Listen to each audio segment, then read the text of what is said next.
mismos, que vienen en ayuda de aquellos que están preparados para recibirlos. Volvámonos hacia aquellas grandes fuentes, de las cuales emanan incesantemente la fortaleza y la inspiración para todos los que, olvidando el yo, están resueltos a aprender y a compartir sin reservas.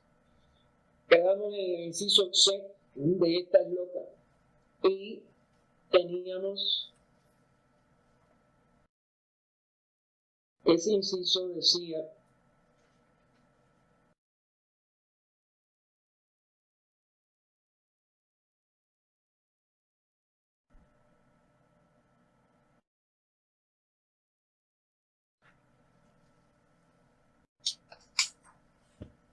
envía ahora la misma a tu servidor. Recuerden que esto es lo que se está dialogando, vamos a decir, entre el espíritu de la tierra y esta... Ya está.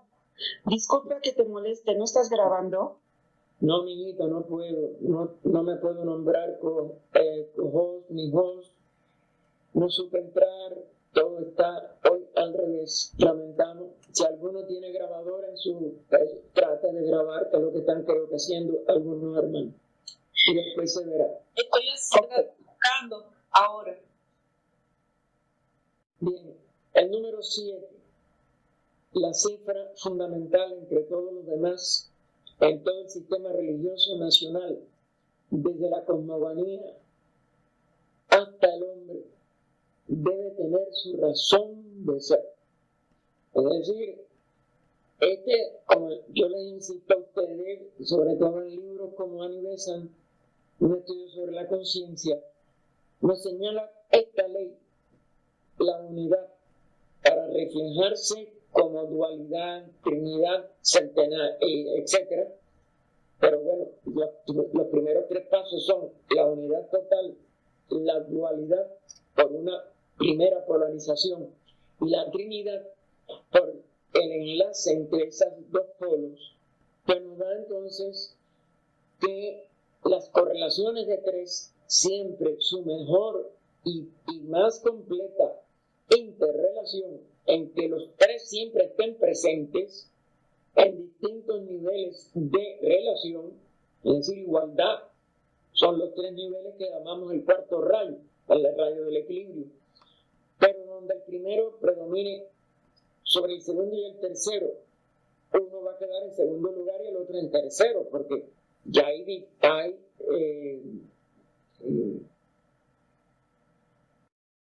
distinta influencia de cada uno de los otros 2, pues eso da 3 por 2, 6, y esa del equilibrio de los 3 nos da el 7. Y por tanto, esa es una ley de esta relación trina, que surge de una trinidad, vamos a decir. Y entonces, eso está presente, por eso, como dijo aquí la primera parte del comentario, en todo lo que, porque es una ley, y esa ley se expresa de una manera, como si dijéramos, diferente. Los símbolos antiguos están basados y provienen de las cifras que se han dado, tomadas del manuscrito arcaico en el proemio del volumen primero. Es decir, nosotros estamos en el compendio del segundo volumen de inglés. El primero, el que era de cosmogénesis, y este es el que es de antropogénesis, en la publicación original que Blavatsky que hizo en 2 volúmenes. Y por tanto, en el proemio, ella hizo una serie de extractos extraídas del manuscrito arcaico. Recuerden que estaba conservado de una manera en que ninguna de sus expresiones o de sus partes podía ser dañada ni por agua, ni por fuego, ni por aire, ni por ninguna expresión de su vejez. Es decir, son hojas de palma, pero especialmente plantadas por la sabiduría de los grandes adeptos que dominan todos los niveles de la materia, entre ellos poder preservar por todo un periodo tan largo de tiempo como ese manuscrito arcaico. El sistema místico contiene el punto, que es punto central, aunque recuerden que tiene su centro en todas partes, la circunferencia o límite en ninguno, el 3 o el triángulo, el 5 o la estrella de 5 puntas, y el 7, que se le representó siempre en ese manuscrito arcaico por un cuadrado con un triángulo en su centro. Y también por los dos triángulos invertidos, lo que nosotros llamamos en Occidente el sello de Salomón, sello de Vishnu en la India, con el punto en el centro, porque los dos triángulos dan 6, pero el punto en el centro que los unifica, aunque en posiciones contrarias, nos da el 7. Y por tanto es un símbolo de la unidad y su expresión en dos grandes triángulos, pero que al seguir contando la unidad como punto de relación de ambos triángulos nos da el 7. Y por tanto, ella nos pone también el triángulo en el cuadrado y el punto sintetizador en los dos triángulos entrelazados, para explicarlo, ¿no? Como también nosotros lo estábamos haciendo. Esto, para el mundo de los arquetipos, es decir, de todos los prototipos de lo que se va a manifestar. Porque aquí se encierran todas estas leyes de la manifestación y de toda su relación. El mundo fenomenal culmina y recibe el reflejo de todo en el hombre. Por lo tanto, él es el cuadrado místico en su aspecto metafísico. La tetractis, que era lo más sagrado para los pitagóricos, y se convierte en el cubo en el plano creativo, que es cuando ya está en 3 dimensiones y ese cuadrado se convierte en un cubo. Ese cubo, a su vez, si se le desenvuelve de la manera en que se combine el 3 con el 4 vertical, es decir, el 3 horizontal con el 4 vertical, nos da el 7 también. Recuerden, todas estas simbologías son una sola. Y bueno, lo va ahora a decir. Su símbolo es el cubo desarrollado es decir, abierto, en el plano creativo. Su símbolo, me voy por mi estigmatismo. Su símbolo es el cubo desarrollado y el 6, que se convierte en 7. O la cruz, ¿no? ¿Ven? 4 verticales. Okay. Gracias. Y el 3 horizontalmente, el femenino. Y 4 verticalmente. Es decir, que siempre se va a ver en esa cruz su distancia más corta, simbolizada por nada más que 3 partes del cubo, en el aspecto que contiene, donde se manifiesta algo. Y el trazo vertical, que ya tiene el trazo repetido, por tanto se vuelve 4, aunque sean 6 las partes originales del cubo, pues nos da la función activa o masculina. Y este es el hombre. También el hombre es un microcosmo del macrocosmo, la culminación de la deidad en la tierra, cuyo cuerpo es la cruz de carne, sobre la cual, por medio de la cual y en la cual está siempre crucificando y dando muerte al Logos divino o su yo supremo. Por favor, si la persona, el hermano, a quien agradezco mucho, hermana, que comenzó la grabación, debe de ser en la nube para poder después rescatarla y que la pueda rescatar sobre todo el hermano Francisco Cuevas, que es el que hace Francisco es el que está trabajando en eso, Gaspar. Ay, caíste del cielo, muchacho. Francisco, yo estoy grabando desde el principio. No, él lo sabe, él lo sabe. Ok. Él sabe trabajar todo eso. Si él es el que lo está poniendo todas las semanas de que Tinín está complicado. Sí, continúe, hermana, grabando en disco, porque también nos va a servir para dejar una única versión completa de la sesión de hoy día. Me acabo de conectar y ya también estamos grabando en la nube este estudio. Así que continúe, gracias. hermano Gaspar. Gracias. Gracias, bendiciones, mijo. Yo estaba tan, como si éramos tan obsesionado con mi incapacidad para empezar hoy, que yo debí haberte llamado a ti primero. Pero bueno, ahora bien, hay 3 clases de luz en ocultismo. Primero, o primera, porque la luz debe de ponerse en castellano como femenina. La luz abstracta y absoluta, que es tinieblas. A la vez que no hay una manifestación y por tanto no hay absolutividad, sino que tiene que tener un mínimo de expresión, aunque esté aquí considerándose en su aspecto abstracto absoluto, pues ese aspecto abstracto absoluto es luz y tinieblas a la vez. Tinieblas vistas desde la manifestación y la unión de las dos en esa imposibilidad para nosotros de lo absoluto. Lo absoluto no es realizable para ningún ser manifestado.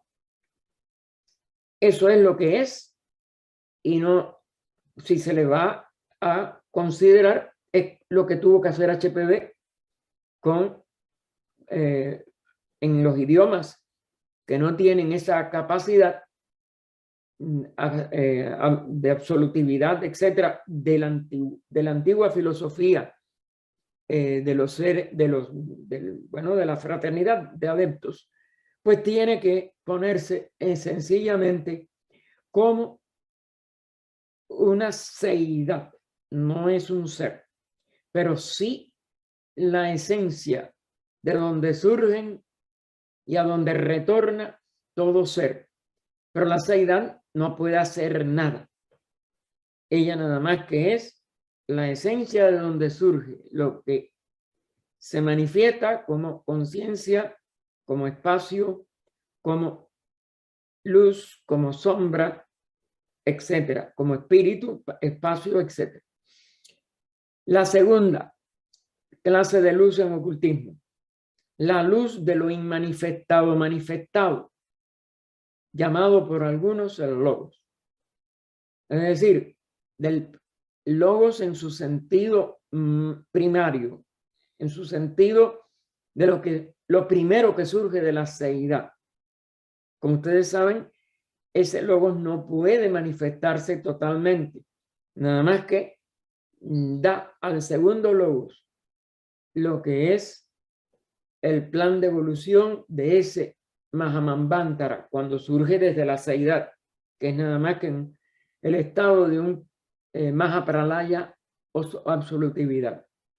Y tercera, esta última luz reflejada en los Dhyan Chohans, los logos menores, los Elohim colectivamente, porque ya son los que se proyectan como centenarios, quienes a su vez la vierten sobre el universo objetivo.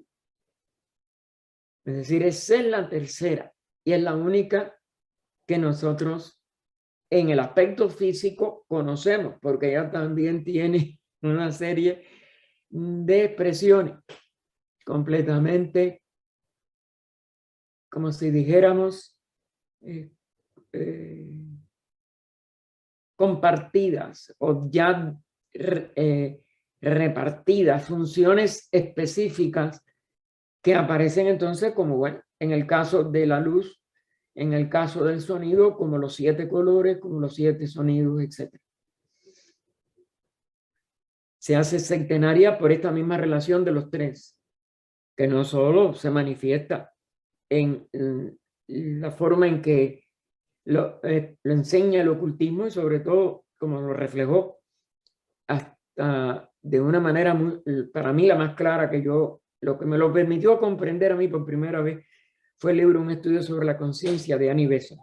Todas las otras razonamientos o enseñanzas que no les quito su valor, pero sobre los 7 rayos, etcétera, no me daban esa claridad que nada más que obtuve en un estudio sobre la conciencia de Annie Besant. Y por eso siempre yo, cuando la he estudiado, que hace poco estuvimos estudiándola en uno de los grupos, yo siempre se lo enfatizo a los hermanos, porque creo que a todos le ha ido igual. Ella lo explica de una manera sin segundo, en literatura externa, ¿no?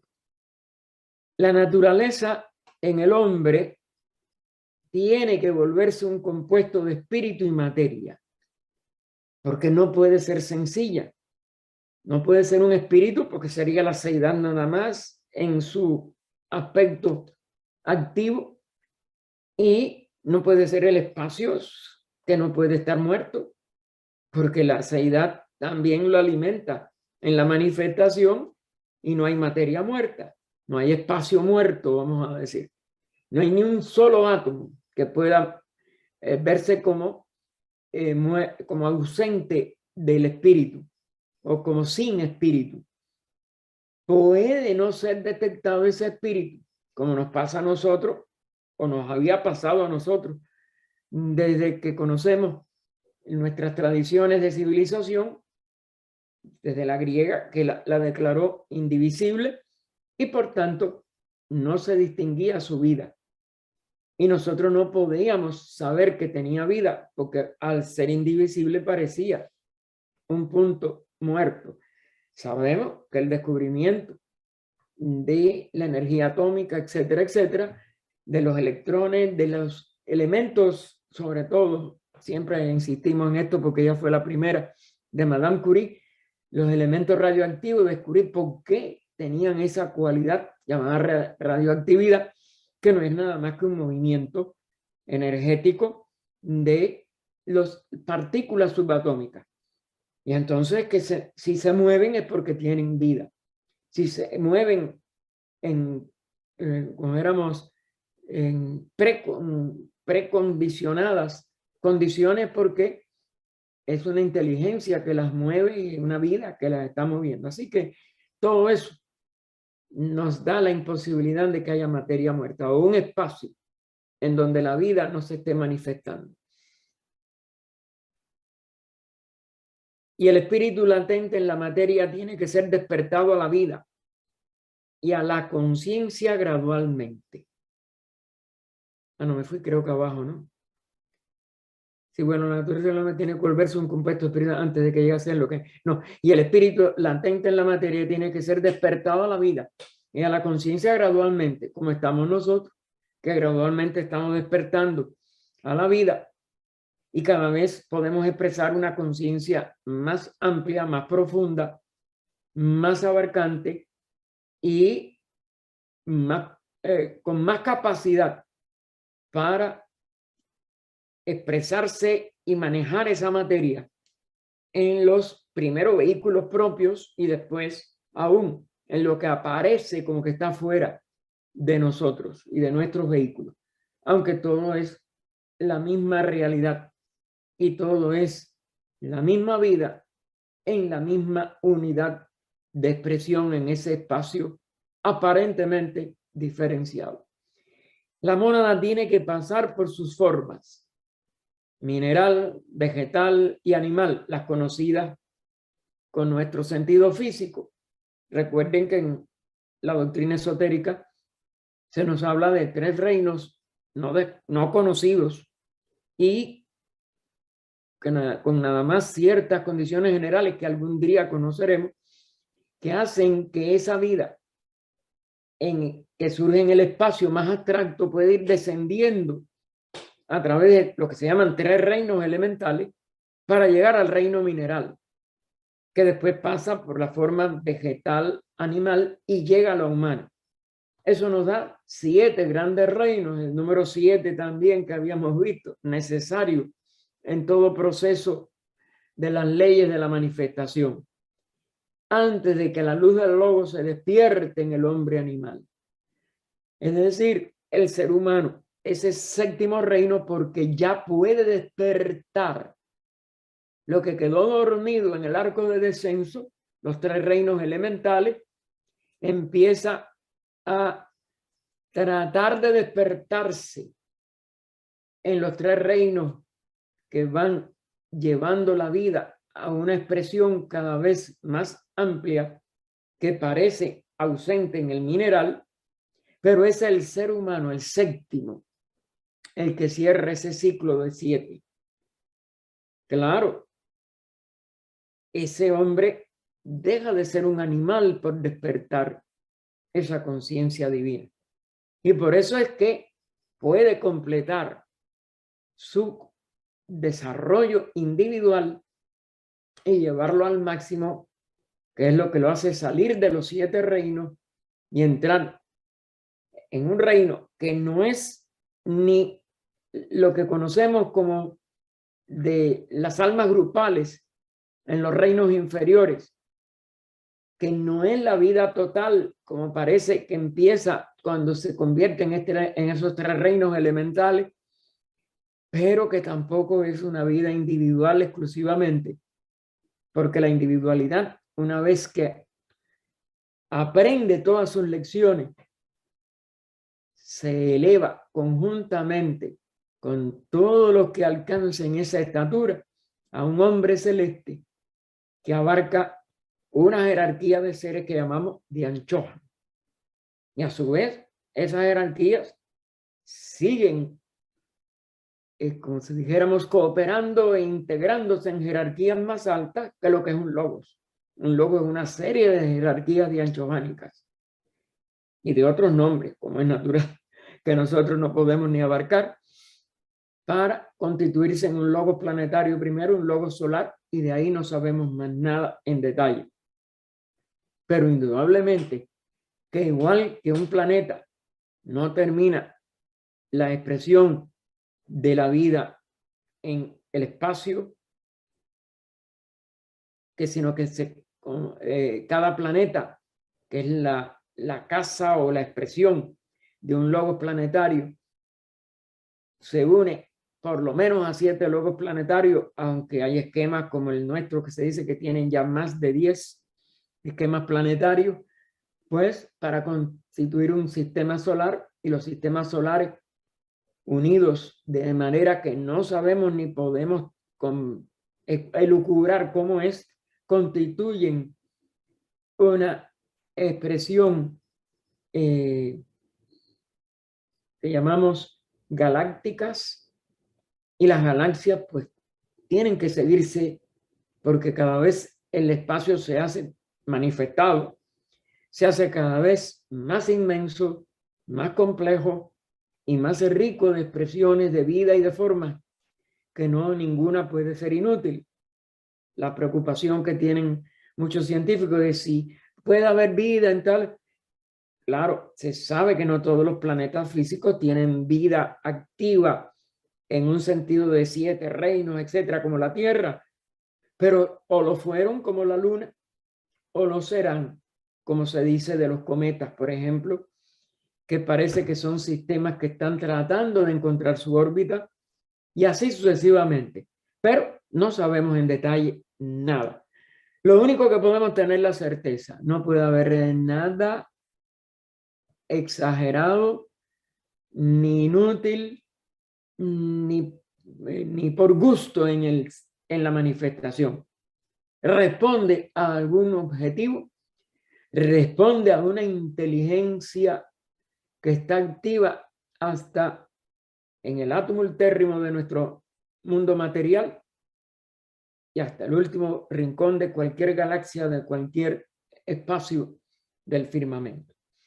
Por tanto, hasta entonces, este último no puede ser considerado como hombre. Es decir, ese hombre animal no es el hombre, ahí todo en mayúscula, entre comillas. ¿Qué está significando ello? La plenitud y verdadera meta de nuestra evolución, sino como una mónada aprisionada en formas siempre cambiantes, que es lo que es todavía el nivel individual. Mónada aprisionada. El verdadero ser humano autorrealizado, el que alcanza esa estatura de poderle poner toda su denominación en mayúscula y entre comillas, es un ser que entra en la jerarquía superior, que sigue a la evolución humana, que debe de ser, como es natural, un inicio de otros 7 o de sabe Dios cuánto, o múltiplos de 7. No podemos nosotros, repito, elucubrar eso, ni es útil. Cuando lleguemos ya lo realizaremos, y cuando lleguemos serán todavía ya nuestra mónada, o la expresión monádica nuestra. La mónada, la misma palabra nos dice, es la vida una, autoconsciente de su unidad, pero que va a estar cumpliendo funciones en la manifestación como jerarquías de esta misma, dianchohánicas, logoicas, y de ahí hasta lo infinito. ¿Por qué? Porque aún lo que llamamos un átomo ultérrimo de nuestro actual universo no comenzó la evolución allí. Viene de evoluciones pretéritas, para nosotros también inimaginables, inconcebibles, porque la evolución es un proceso cíclico dentro de lo eterno, de la seidad eterna, que es lo único eterno verdaderamente. Y por tanto, nada de ella puede manifestarse en un comienzo, ni puede tener un final. Lo eterno no tiene ni principio ni fin, como no tiene ninguno de los 3 tiempos que conocemos en estos estados incompletos y vamos a decir, completamente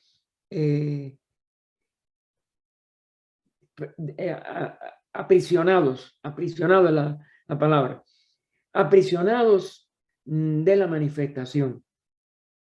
Y entonces esa eternidad o seidad por siempre inmanifestada utiliza a través de sus leyes de evolución ciclos de tiempo, pero lo eterno no es un tiempo que no tiene fin o que no tiene principio solamente, aunque esa es la única palabra que tenemos, pero es algo mucho más.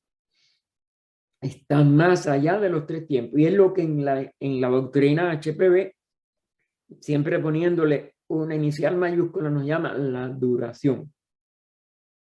No es un pasado que podemos recordar completo, no es un futuro que podemos prever completo, no tiene esos 3 tiempos, es un estado integrado, para nosotros, por tanto, desconocido.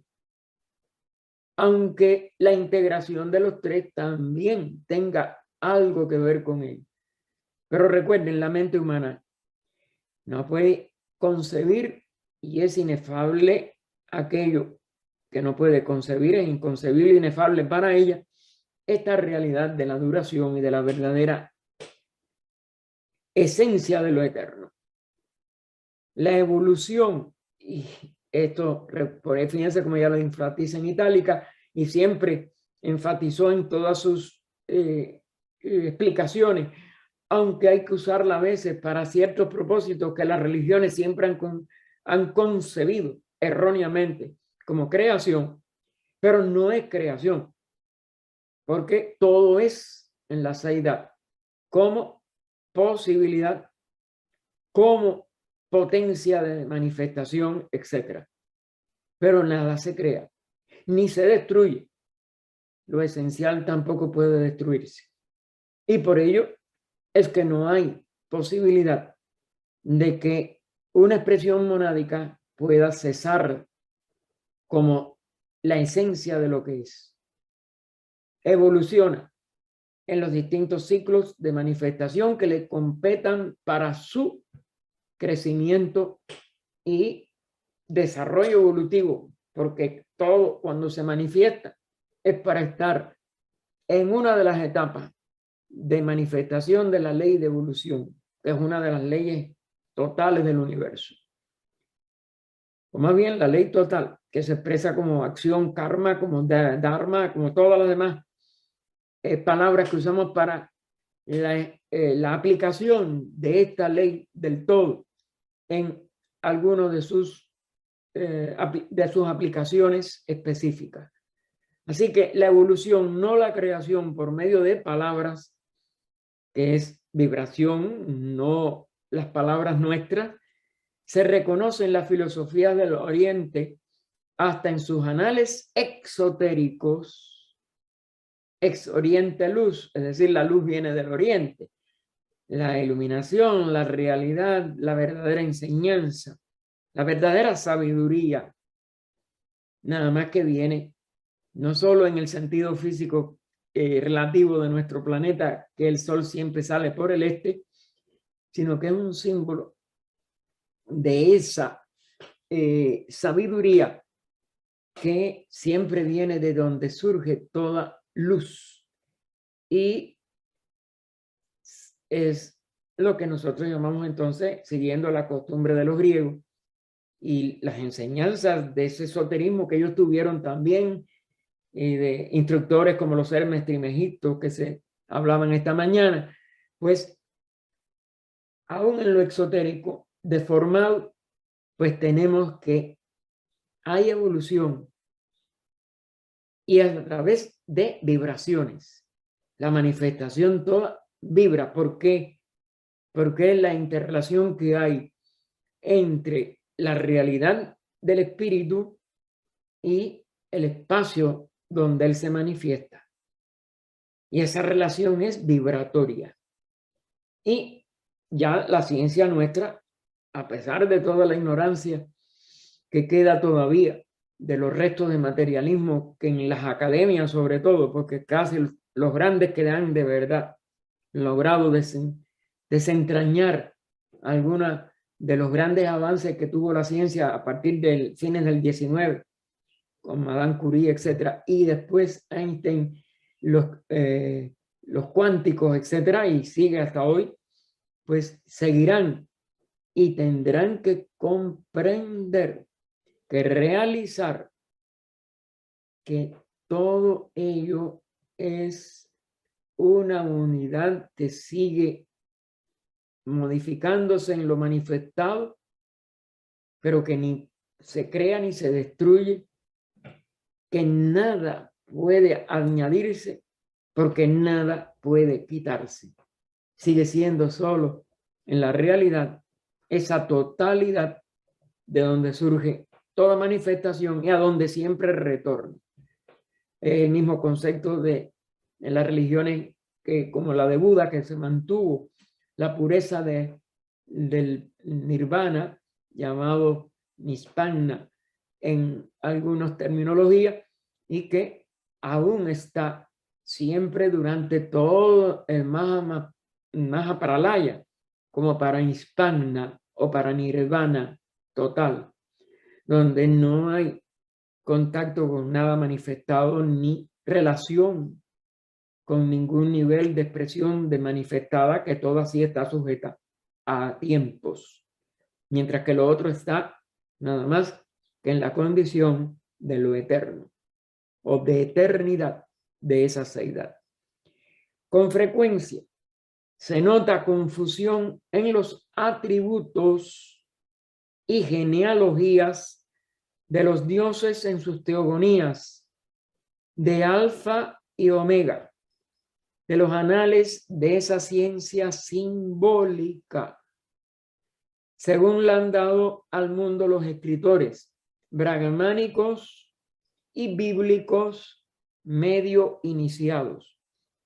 Los más antiguos brahmánicos que florecieron en el periodo de oro o en el yuga, el Sanya Yuga, de nuestra actual de nuestro actual periodo de manifestación que llamamos la quinta raza, tienen que haber sido o herederos, porque claro, los que escribieron, recuerden que ya tienen que haber sido posteriores, escritores, pero los instructores de estos escritores fueron los rishis de esa edad de oro, y por tanto todos eran iniciados plenos. Y los primeros escritores todavía se tiene casi la certeza que continuaban en esa estatura esotérica. Pero ya los bíblicos nada más que estaban medio iniciados. ¿Por qué? Porque ya cuando se escribe el Génesis, ya cuando Moisés o la persona que de verdad, porque recuerden que Moisés también es una de las de los iniciados que pueden ser muy diferentes al verdadero fundador de esta línea, pero lo que sí ellos no habían podido obtener las 7 claves, porque durante su cautiverio en Babilonia ya se habían ido de Babilonia los de la civilización acadiana anterior, etcétera, los grandes iniciados, verdaderamente iniciados altos de la India que habían fundado e iniciado esta civilización. Ellos ya se habían comercializado, y donde quiera que el comercio penetra, pues los iniciados, o la iniciación de esos iniciados, si la vía, huye, porque nada puede comerciarse cuando es sagrado. Y la comercialización de gran parte de esta ciencia en la decadencia de Babilonia hizo que los judíos no pudieran ser iniciados, nada más que en 2 de las 7 que daban las claves de todas estas ciencias, o de esta ciencia septenaria, ¿no?, para hablar con mejor claridad. Sin embargo, no pudo haber tal confusión de parte de las naciones primitivas como estas de la antigua Aryavarta, no la India moderna, no el hinduismo, sino los escritores brahmánicos, pero muy antiguos, donde esa religión tampoco se había comercializado. Tampoco Brahman era un heredero o un hijo de un antiguo, de un previo Brahmin. Todo eso es nada más que esa decadencia, y todo eso fue nada más que los que deformaron aún las escrituras de los primeros Vedas, que parece que respondían a estas altas iniciaciones todavía. Pero ya cuando se empezó a escribir, recuerden, ya eso no es lo esotérico en su más profundo pureza.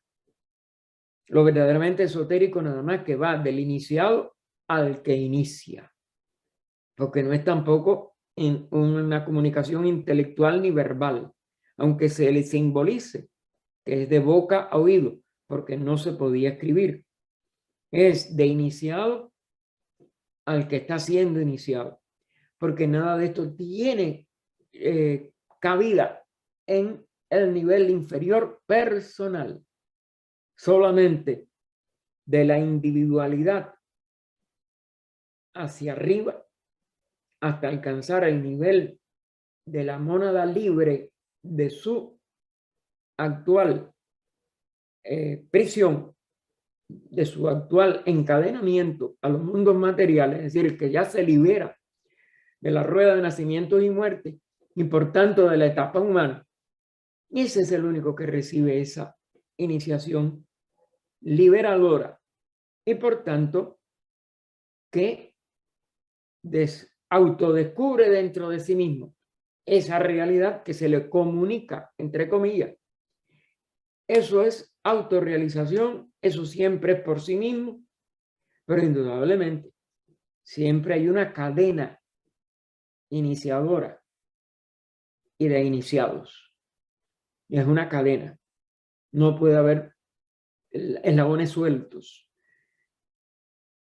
Así que, por tanto, esas primeras naciones primitivas que recibieron de esos riches divinos primero, humanos después, pero autorrealizados totalmente, esta sabiduría, son descendientes y discípulos de los instructores divinos, es decir, de los que no tuvieron ni cuerpo, de estos adibudas, de estos grandes expresiones de la conciencia universal. Pues tanto los atributos como las genealogías, que ya son, como si dijéramos, expresiones en lenguaje ya más humano de esta sabiduría, estaban inseparablemente ligados con símbolos cosmogónicos, como algunos de estos que hemos visto en el inicio de la sesión de hoy, siendo los dioses, entre comillas, aunque con iniciales mayúsculas, la vida y el principio alma. Fíjense el guión, principio alma, animador de las diferentes regiones del universo. O sea, de estos centenarios que surgen, de anchojánicos, de 7 razas, de 7 continentes, de 7 lugares de la Tierra. Todo eso no es nada más que una expresión simbólica de esto a primera. Por eso sigue siendo principio alma con ese guión, porque es principio todavía, pero a su vez es el alma que anima a todo. Es decir, que personifican la expresión de la ley de evolución y de las etapas de evolución, no solo de todo el universo primero, sino después de cada sistema y de cada planeta y de cada ronda o periodo mundial de cada planeta. Todo. Nosotros lo que tenemos en nuestra Tierra y se nos explica en la doctrina ya es la aplicación a nuestra actual periodo mundial de este planeta, de esta constitución planetaria. En ninguna parte y a nadie se permitía que la especulación pasase más allá de esos dioses manifestados. Fíjense, más allá, es decir, a niveles inferiores de dioses manifestados, de estos verdaderos richis divinos. Y no podía haber especulación. Es decir, se autodescubría por aquel que estaba en el camino de esta emancipación de su aspecto, de su expresión monádica como ser humano, del nivel humano, para poder entrar en el nivel de una jerarquía de anchojánica, auxiliar del lobo. No podía eso obtenerse por especulación, porque eso es lo que hace la mente de los que no estamos liberados de la rueda de nacimientos y muerte. Y esa es la ignorancia de muchos de nosotros, que empezamos a especular. Lo que no entendamos, dejámoslos reposar para pasar más allá de nuestra mente concreta. Tenemos que ir transformando nuestra vida y Buddhi la iluminará. Y en un estado de samadhi, de manastayasi, es donde eso se descubre. La especulación nunca va a ser posible que sea fructífera, porque se hace con la mente personal y ella nada más que puede deformar y malinterpretar las leyes divinas y las leyes del universo. Es bueno investigar, pero nunca especular, sino quedarnos atentos, quedarnos con la mente. Esto obviamente no es de mi nivel cerebral, no es de mi nivel personal. ¿Qué significará? Sin una forzada especulación. Fíjense cómo ella pone especulación bien claro ahí. Y es donde nos perdemos mucho de los que estudiamos esta ciencia tan sagrada. La unidad sin límites infinita. Unidad sin límites infinita. Permaneció en todas las naciones como terreno virgen prohibido, porque la mente no lo puede concebir. La mente tiene que tratar de purificarse y quedar en este estado de preguntarse, sé que no lo puedo con la mente. Y según nosotros vayamos consagrando, porque es una consagración interna, consagrando nuestra vida personal, a abrirnos a la vida de nuestro propio alma espiritual. Si somos verdaderamente puros, nobles, si vivimos mientras tanto para servir, para ayudar, para compadecer, para amar, aflorará esa sabiduría. Pero como una floración interna, nunca como una especulación cerebral. Y por eso nunca se permitió que la especulación fuera hacia esa etapa sacratísima de esos dioses manifestados, que es un nivel de la expresión de la vida y del espíritu en la forma. La unidad sin límites e infinita permaneció en todas las naciones como terreno virgen prohibido, que ningún pensamiento ni especulación inútil vuelva otra vez. Fíjense, la especulación es inútil, o yo jamás, porque la ley no la podemos violar, porque ninguno es porque tenga, como si dijéramos, habilidad mental, son habilidades inferiores, etcétera, va a poder elevarse hasta eso. Solamente el alma pura, solamente el que esté encarnación tras encarnación, empeñándose en sacar todo lo inferior de sí mismo, puede hacerse el crisol, el verdadero cáliz de oro interno. No hay ningún cáliz de oro externo que lo pueda recibir. Esa sabiduría y esa verdadera vida, la vida eterna, la sabiduría eterna, todo eso es un nivel eterno. Y por eso el pensamiento especulativo siempre será inútil y nunca hallará ese nivel divino y sagrado.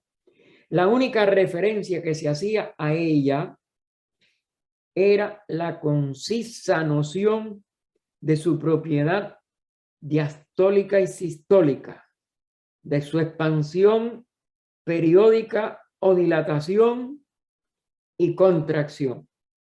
Es decir, la expresión de toda vida, desde la de un átomo, que los investigadores que, como Besant y Leadbeater, que lograron alguna de estas investigaciones por esa vida que tomaron ellos de pureza y de servicio a la humanidad, nos expresan eso.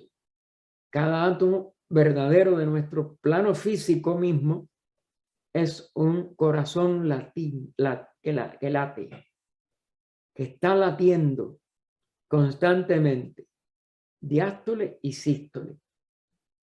Y esa es la respiración de la mente que tenemos que descubrir. Lo que las personas llaman, y nada más que aplican al físico, aunque tenga algunos efectos en lo físico, no lo negamos. El control de la respiración y las palabras hasta cierto punto ya muertas, en que se toma el pranayama, aún en textos de Patanjali, porque lo que se publicó y no es lo esotérico, no es nada más que un peligro de muerte, porque pranayama lo que significa es la muerte del aliento, la muerte de esta propiedad diastólica y sistólica. Eso es la respiración verdadera de la vida. Y nada de eso se puede eliminar. Que se controle y que pueda un ritmo, etcétera, ayudar, debe de haber algo. Claro que no, ningún conocimiento es todo falso ni todo sabiduría. Pero ojo, en la forma en que la mayoría de los seres humanos toman, que es lo contrario, porque empiezan por respiraciones profundas, etcétera, etcétera. Eso puede ayudar porque oxigena el cerebro, calma, todo eso. Pero los kumbhaka en el sentido literal, no es nada más que un disparate que puede llevar a la muerte, a una paralización del corazón y por tanto a una forma de suicidio. En el universo, con todas sus incalculables miríadas de sistemas y mundos que desaparecen y reaparecen en la eternidad, los poderes antropomorfizados, no hay dioses en la antigua literatura con formas y con cuerpos como los nuestros, y en un monte físico o en un monte de un cielo físico o en una nube o en ninguna de estas direcciones. No son nada más que expresiones simbólicas de esta vida que late y de esta vida que se manifiesta, pero no como un ser humano. Ya la etapa humana está hace mucho tiempo totalmente traspasada. Antropomorfizarlo es uno de los sacrilegios de la decadencia de todo pueblo y de toda nación y de toda religión. No podemos ni... se señala los que conocemos en nuestra historia reciente, pero no son los únicos. Eso es una ley universal. Todo en la manifestación como civilización envejece. Y a la vez que envejece se desnaturaliza. Y el ocultismo decae. Cuando no hay hierofantes, desaparece como escuela física. Y los hierofantes hace mucho que no existen entre nosotros. Así que, oh dioses, sus almas tenían que desaparecer de la vista con sus cuerpos. Según dice nuestro catecismo, el catecismo, recuerden que es unos comentarios que ella recibió cuando aprendía a los pies de su maestro en esa zona del oriente, del transhimaláyica, de la cual también se sabe tan poco, aunque aparezcan algunas relaciones de ciertos lugares en que ellos se ponían en contacto con el mundo y por tanto con ella en algún momento. Y a ella que lo mereció. Según dice nuestro catecismo, el aliento regresando al seno eterno que los exhala e inhala. Esa es la ley de manifestación de la vida. Y de la manifestación de toda respiración, exhala e inhala. Claro, en estos seres no solo exhala e inhala el oxígeno y el aire puro que necesitamos para la salud de nuestros cuerpos, sino exhala e inhala otros aspectos muy superiores y más allá, pero que siguen la misma ley. En todas las cosmogonías encuéntrase tras la deidad creadora más alta que ella, una deidad superior, un ideador. Es decir, hay una jerarquía que tiene que ver con la manifestación de nuestros globos, mundos, humanidades, etc. Y eso es la que nosotros le llamamos el logos planetario, por ejemplo. Pero hay un ideador más alto.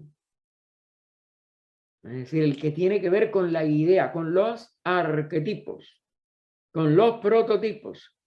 Porque la cadena hasta la realidad total y hasta los niveles insospechados e insospechables para nosotros de jerarquías, pues son inmensas. Y claro, siempre hay estos niveles. Uno, más en relación con el sistema más denso, más que llega a los mundos con formas inferiores, pero que es nada más que una expresión de algo más alto. Y por tanto que se le simboliza en una ideación. Pero el arquitecto, de quien el creador no es más que el agente ejecutivo. Es decir, él da el plano, el del plan de evolución, el agente, la deidad que aquí aparece como creadora, o la dianchohánica de nuestro planeta, etcétera, esa es la que ejecuta este plan de evolución de esta deidad superior, de esta idea, de este arquetipo. Y todavía más elevado, por encima y alrededor, dentro y fuera. Fíjense cómo lo pone, encima, alrededor, dentro y fuera, en itálica, está lo incognoscible. Incognoscible porque, recuerden, no hay ser que pueda reconocer la deidad, eso es la seidad, perdón, eso es lo incognoscible, los otros que pueden ser catalogados como niveles de deidades, y lo desconocido, lo que está más allá de todo lo posible, de todo posible conocimiento, la fuente y causa de todas esas emanaciones. Y lo dejamos para el próximo, en la 237.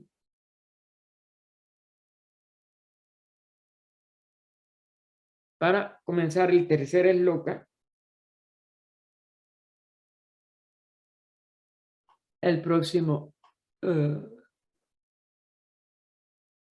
domingo 19. Perdón, el próximo domingo 26. Oye, es que 19. Siempre anoto eso y después me confundo. Oh vida oculta que vibras en cada átomo. Oh luz oculta que brillas en cada criatura. Oh amor oculto que todo lo abarcas en la unidad. Que cada ser que se sienta uno contigo, sepa que por lo tanto es también uno con todos los demás. Paz, paz, paz a todos los seres. Adelante, Georgina, mija. Abre el micrófono. Buenas tardes. Mira, hay una parte donde estabas hablando de los antiguos brahmánicos. Sí. Y hiciste un comentario al respecto de que efectivamente se supone que todo lo que es la secrecía debiese ser de boca a oído. Lamentablemente, a veces no se puede cumplir esto, pero tocaste un punto donde hablaste que cuando el conocimiento es comercializado, yo ahí no entendí qué es eso, ¿no? O sea, ¿a qué te refieres cuando hablas o te refieres a la cuestión comercializada? Si me lo pudieras aclarar, por favor, ¿sí? A todo egoísmo. Cuando cualquiera de estos herederos, porque claro que nunca en un verdadero hierofante que haya salido ya de la evolución humana puede caer, puede haber la posibilidad de una caída a niveles egoístas. Pero como siempre, tienen que haber discípulos en los niveles de la humanidad que tienen ya algunas iniciaciones, aún iniciados de, por ejemplo, de lo que nosotros llamamos o llamaban los antiguos brahmanes, un arat, que no es todavía un adepto completo. Es decir, no es un ser que haya salido de la rueda de nacimientos y muertes, pero está muy alto y ha tenido grandes expansiones de conciencia. Pero en cualquier momento él puede sufrir lo que llamaríamos en nuestro lenguaje un vértigo de altura. Se asomó desde un lugar muy alto y la cabeza se le fue. El egoísmo puede surgir de nuevo mientras uno no es un ser perfecto, mientras uno no es un adepto que haya cumplido con la liberación de la rueda de nacimientos y muertes. Y claro que esos casos se dan. En discípulos se da todavía más. Tenemos el caso lamentable de Mabel Collins, que tenía cierto psiquismo, no lo dominó como se le exigía hacer para poder recibir y ser cooperadora de estas cosas. Y aunque Blavatsky misma la puso al frente al principio de la edición de la revista Lucifer, cuando ella funda Lucifer en París o en Londres, no me recuerdo en cuál de los dos lugares la funda, pero bueno, porque tuvo también ediciones en francés. Ella dijo que no había maestro ninguno, que era la que había escrito Luz en el Sendero, y toda una serie de cosas. Obviamente eso fue un psiquismo que la perdió. Esa persona a partir de ese momento empezó, cambió mucho lo que ella escribió.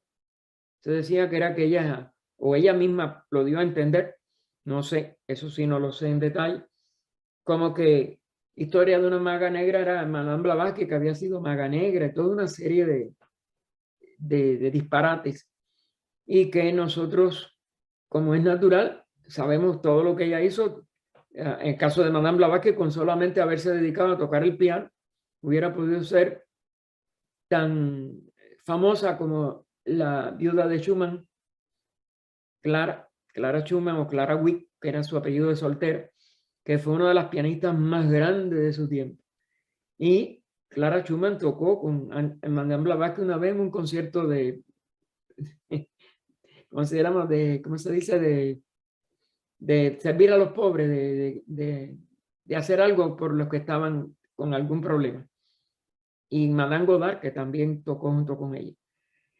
Y entonces, esto, si ella no tenía necesidad de, ella era una artista extraordinaria, y con la mano lo que ella pintaba era extraordinario. Es decir, que ella no tenía necesidad de nada de eso, y ella nunca hizo nada egoísta. Y por eso los maestros se lo expresaron a Olcott aún al final de su vida de ella. Ella nunca ha sido dejada al cuidado de otros chelas. Ella es nuestro agente directo. Y esa carta consta de las cartas que están en ADIAR, validadas por Bernard Harrison cuando hizo toda la investigación de las cartas de los maestros. Es decir que donde quiera que el egoísmo pueda nublar a una persona, por alta que haya llegado, pues cae desde la altura porque el egoísmo no cabe en estos seres. Y esa es la prueba de que una persona no es, como si dijéramos, negativa, sin su inegoísmo. Ahora, cualquier egoísmo hace que la persona tenga grandes dificultades o provoque que su labor sea negativa en vez de positiva. ¿Algo más, Georgina? No, gracias. Ya en alguna ocasión aquí en México, en una escuela que se llamaban, bueno, se llama, pero ya no es lo mismo ahora, se llamaba. Uno de los maestros efectivamente alguna ocasión comentó algo parecido, similar, que el conocimiento no debería tener un costo. El conocimiento debería ser así como que dado quizás a la persona adecuada. Sí, está hasta en las escrituras de algunas religiones. De gracia se nos ha dado, de gracia debemos dar. Ok, gracias, Gaspar. No, por nada. Adelante, Ernesto. Así, hermano, tenía dos dudas. La primera es la siguiente. Dice, la naturaleza en el hombre tiene que volverse un compuesto de espíritu y materia antes de que él llegue a ser lo que es. Y sí, el espíritu latente en la materia tiene que ser despertado a la vida y a la conciencia gradualmente. ¿Cómo hacemos, hermano? ¿Cómo despertamos gradualmente la vida y la conciencia? Porque tú tienes que entenderte, conocerte a ti mismo. Cuando la vida, tú que está dentro de ti, tú la realizas en su integridad, se vuelve conciencia. Busca precisamente, que habíamos nombrado, una de las definiciones más grandes en libros teosóficos que hay, es la de Annie Besant, en un estudio sobre la conciencia, donde ella habla, vida, conciencia son dos aspectos de la misma realidad. La vida es la que contemplamos alrededor nuestro. Todo lo que vive se mueve, se desarrolla, sus cuerpos cambian, sus cuerpos sirven de expresión a una vida igual a la que está en nosotros, pero en nosotros es la que es conciencia. La vida que nosotros logramos identificar en lo profundo de nosotros mismos es nuestra conciencia. Y la vida ajena, mientras estemos separados en cuerpos personales, nunca la compartiremos. empezamos a darnos cuenta que la vida es una a partir de la iluminación búdica. Budi es la que hace que nuestra inteligencia perciba la vida por unidad. Es decir, a la vez que Budi te ilumine tu ego, el aspecto abstracto de tu mente, el aspecto abstracto de tu inteligencia, tú verás que la vida tuya es la misma vida de aquello con lo que tú te pones en contacto. Eso es lo que es el desarrollo de la conciencia búdica. Porque decimos intuición, esto y lo otro, eso se queda en una serie de terminología muy ambigua y muy lejos de su realidad. Una intuición, un chispazo de algo, ay, mira, si es así, que eso no es Budi en su integridad. Puede ser algo que iluminó a la mente y sí, pero quedó como iluminación y no como realización. Pero cuando Budi se realiza en un ser humano por pureza de vida, por pureza de intención, empieza a sentir que su vida es la vida de todo con lo que se pone en contacto, por lo que es el verdadero desarrollo búdico.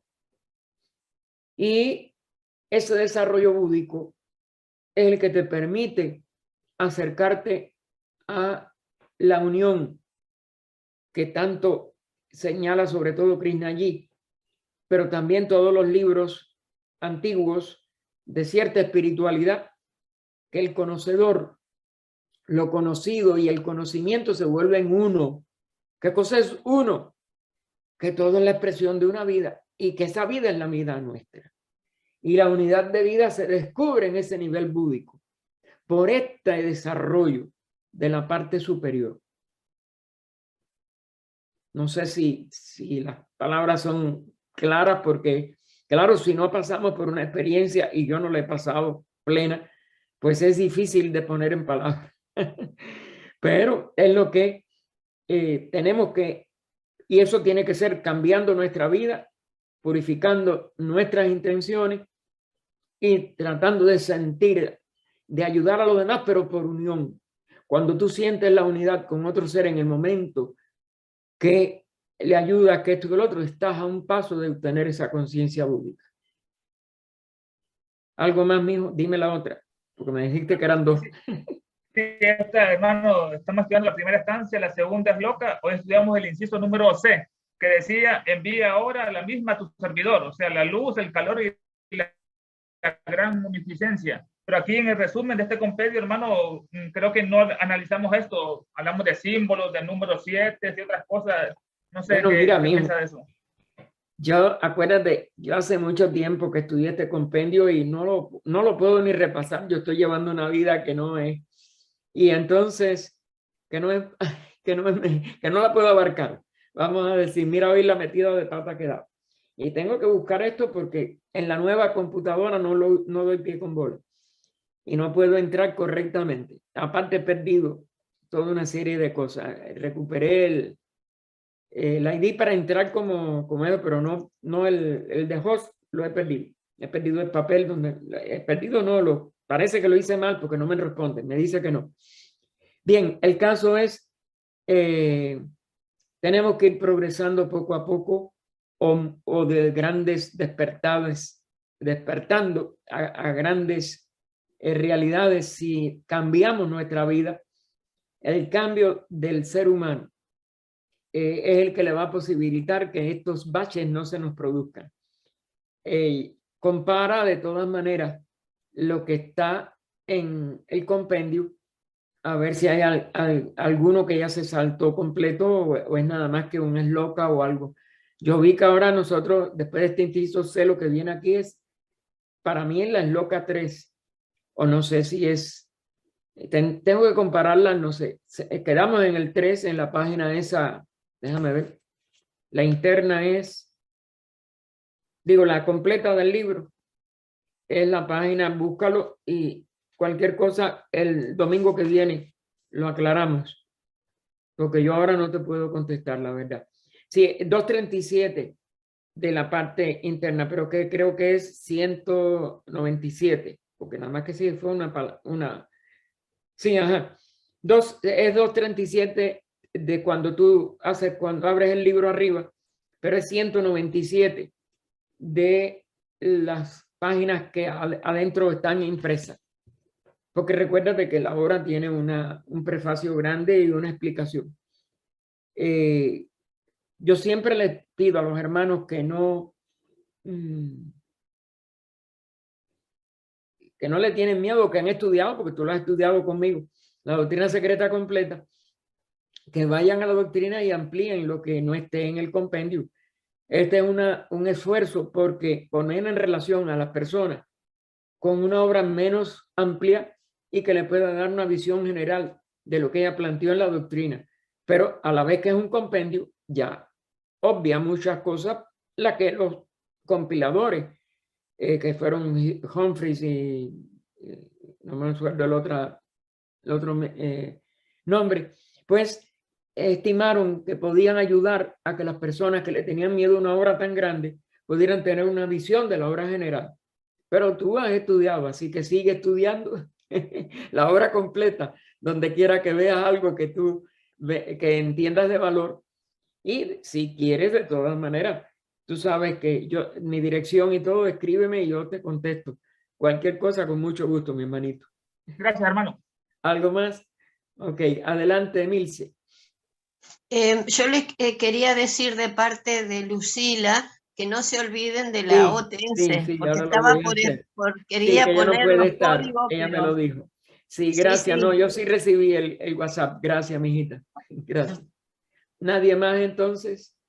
Bien, entonces, hermano, recuerden a los que casi siempre se unen a nosotros los domingos en 1 hora y 15 minutos, o sea, 4 de la tarde de aquí, saquen, ahora son 3 menos cuarto, en 1 hora 15 minutos cada uno saque, si pueden cooperar.